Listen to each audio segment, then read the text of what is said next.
Prendre du poids, c'est carrément plus dur que de perdre du poids. Si c'est un défi dans lequel tu t'es déjà lancé, c'est-à-dire prendre de la masse mais de manière saine, alors tu sais sûrement de quoi je parle. Si tu trouves ça difficile de prendre du poids sainement et que tu n'arrives pas à obtenir les résultats que tu souhaites, c'est peut-être que tu fais ces erreurs que la plupart des gens font. Mais pas d'inquiétude, tu es tombé sur la bonne vidéo car je vais t'aider à comprendre et à corriger ces erreurs pour réussir ta prise de masse à tous les coups.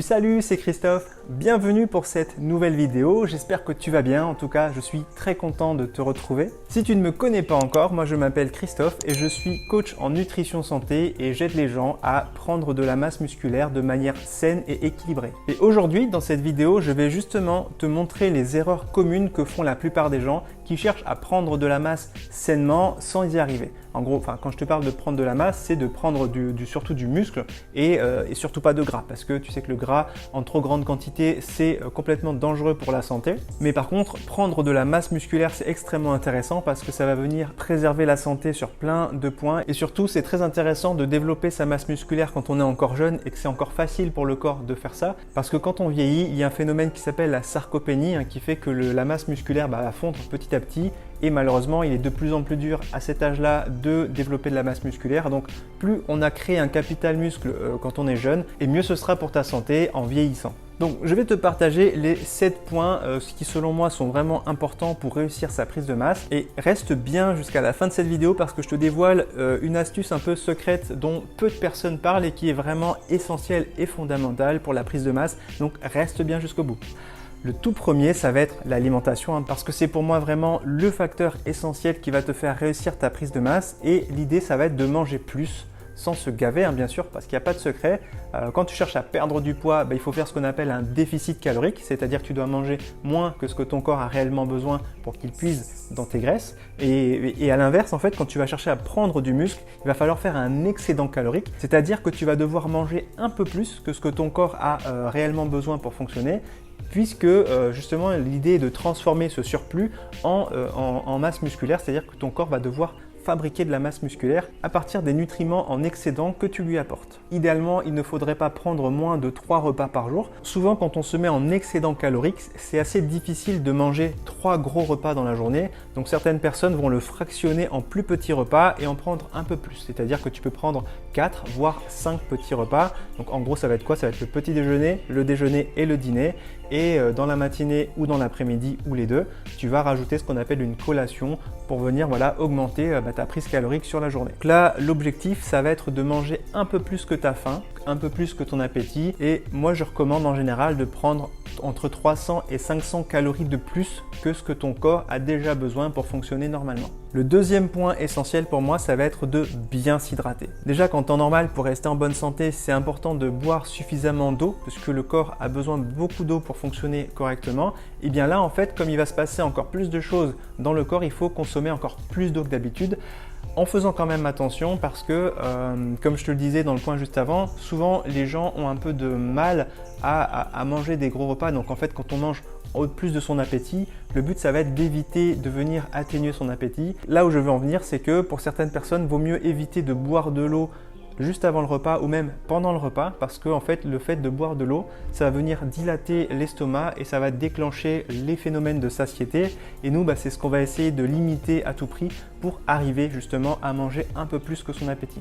Donc ce que tu dois retenir, c'est qu'il faut boire beaucoup d'eau, mais le boire le plus éloigné possible des repas pour éviter de perturber ton appétit et justement t'empêcher de manger suffisamment pour une prise de masse réussie. Le troisième point, ça va être qu'il faut bien sûr apporter suffisamment de protéines à ton alimentation, puisque si tu vas chercher à développer de la masse musculaire, il va falloir apporter plus d'acides aminés à ton corps pour faire cette fameuse synthèse protéique qui va aider à tes muscles à se développer. Et donc les protéines, tu vas les retrouver dans les produits animaux comme les viandes, les poissons et les œufs, mais aussi dans certains végétaux, tous les légumes secs comme les haricots, les lentilles, les pois chiches, ou aussi les fruits oléagineux comme les amandes, les noix, les noisettes. Voilà, elles sont riches en protéines. Et autre astuce, c'est que quand tu vas manger un repas qui contient des protéines, je te conseille de commencer tes repas par les protéines justement pour éviter éviter d'être freiné par la satiété qui arrive en cours de repas. Donc plus tôt tu vas commencer à manger tes protéines et plus tu vas réussir à en ingurgiter pendant le même repas. Donc voilà, petite astuce comme ça, commence par tes protéines quand tu fais un repas. Astuce numéro 4, ça va être d'augmenter ce qu'on appelle la densité calorique de tes repas. C'est-à-dire que tu vas essayer là de favoriser les aliments qui ont une forte densité calorique.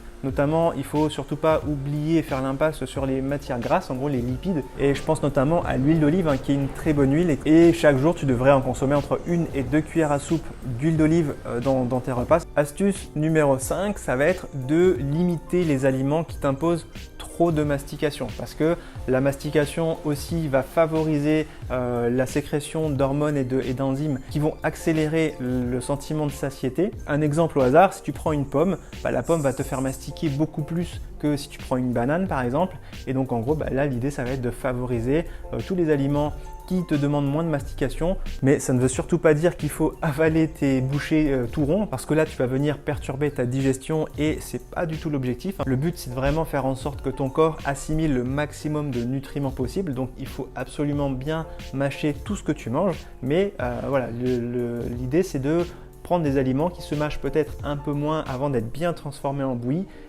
et favoriser ceux qui se mangent facilement. Donc tout ça c'était pour la partie alimentation, donc c'est très important comme je te le disais. Mais pour prendre de la masse musculaire, l'autre secret c'est qu'il va falloir stimuler ces muscles pour les forcer à se développer. Et donc là c'est le point numéro 6, c'est qu'il va falloir augmenter la tonicité musculaire. Tout ça dans le but de faire développer la masse musculaire. Alors qu'est-ce qu'il faut faire pour que ça marche bien? Je ne vais pas rentrer dans le détail, je ne vais pas te faire un cours de fitness, mais en gros, le plus efficace, ça va être de soulever des poids lourds. Et l'idée, c'est de faire ce qu'on appelle des exercices de résistance. Donc, tu vas aller un peu jusqu'au niveau de la résistance sans forcément aller jusqu'à l'échec. Il y a plein d'études qui aujourd'hui montrent que même sans aller à l'échec, on peut développer efficacement sa masse musculaire. Et autre point d'attention, par contre, je te recommande de diminuer un peu les activités de type cardio comme la course à pied, le vélo, la natation. Pourquoi? Parce que ce ne sont pas des efforts de résistance, mais des efforts cardio qui, malheureusement, vont venir ralentir la prise de masse, puisque tout ce que ça va faire, c'est que ça va vider tes ressources énergétiques. Or, ton corps a besoin de cette énergie pour développer la masse musculaire, et donc en fait, c'est un peu contre-productif.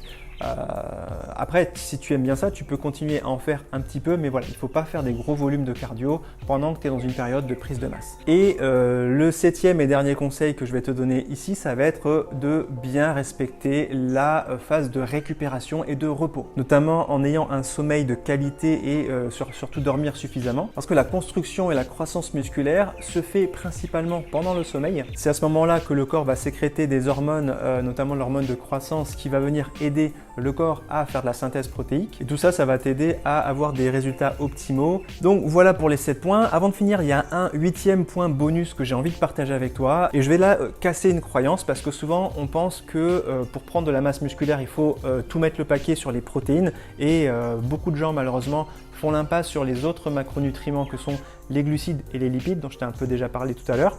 Et en fait, là où je veux en venir, c'est qu'il faut surtout ne pas négliger la quantité de glucides, parce que pour fabriquer de la masse musculaire, le corps a besoin de glucides, parce que déjà, les glucides vont servir à remplir les réserves qui ont été épuisées pendant l'entraînement. Or, il faut savoir que le corps ne considère pas que la prise de masse musculaire, c'est quelque chose d'essentiel à la survie, parce que pour le corps, c'est plus important de reconstituer les réserves énergétiques qui ont été vidées que de fabriquer du muscle. Donc en fait, plus vite on aura reconstitué ces réserves et plus vite le corps va pouvoir se mettre à faire de la synthèse protéique. Et puis voilà, et autre chose, il faut, pour cette synthèse protéique, le corps a besoin d'énergie, et donc en apportant suffisamment de glucides, tu vas aussi apporter au corps cette énergie pour fabriquer du muscle. Donc voilà pour les principales erreurs sur la prise de masse. Si tu suis les 7 astuces, voire la 8e astuce dont je t'ai parlé dans cette vidéo, tu verras rapidement des résultats. Et sinon, dans le pire des cas, tu peux toujours te faire accompagner par un coach qui te donnera vraiment les conseils personnalisés dont tu as besoin pour réussir ta prise de masse, parce que tout le monde est différent, on a une génétique qui est vraiment particulière à chacun, et donc en fait les conseils génériques ça va marcher jusqu'à une certaine limite, mais l'idéal c'est de suivre un programme personnalisé, que ce soit sur le plan de l'alimentation, de l'entraînement et même du repos. Dis-moi en commentaire si toi tu suis un programme de prise de masse, dis-moi où tu en es dans tes résultats et partage aussi tes objectifs. Je suis très curieux de lire tes objectifs de prise de masse. Merci d'avoir regardé cette vidéo, moi je te donne rendez-vous la semaine prochaine pour une nouvelle vidéo. D'ici là, comme toujours, prends soin de toi. Ciao, ciao.